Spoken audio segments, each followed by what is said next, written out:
o'yin tugadi. Videoni oxirigacha ko'rolmay qoldim. Ko'rolmay qoldim debman. Qo'yolmay qoldim. Ananda bosib yuboribman, uzr. Nima qilinglar? O'zi necha bo'lib deb o'ylaysizlar? Qani topinglarchi, kommentga yozinglar. 20 gacha sanayapman. Necha bo'ldi? Davay kommentga yozinglar. Tez, davay. 1 2 3 4 5 6 7 mayli 10 gacha sanayman. 8 9 10. Ochayman 1 2 3. 8-10 bo'ldi. 8-10 ishoninglar. Qaranglar, kimlar anondaqa gol urganini bilaman.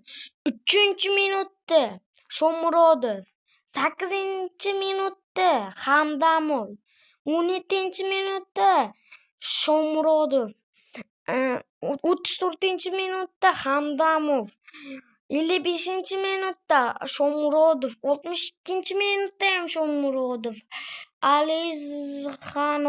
Alizxonov degan o'yinchi bormi? O'sha 78-minutda uribdi. Shomurodov 97-minutda urdi. 94-chi. Mayli, endi sog' bo'lasalar, keyingi o'yinimiz nima bo'lishini kommentga yozib ketinglar. Bo'pti, Real bilan Barsani o'ynataymi? Real bilan Cityni o'ynataymi? Aytinglar. Bo'pti. Goodbye, bye bye.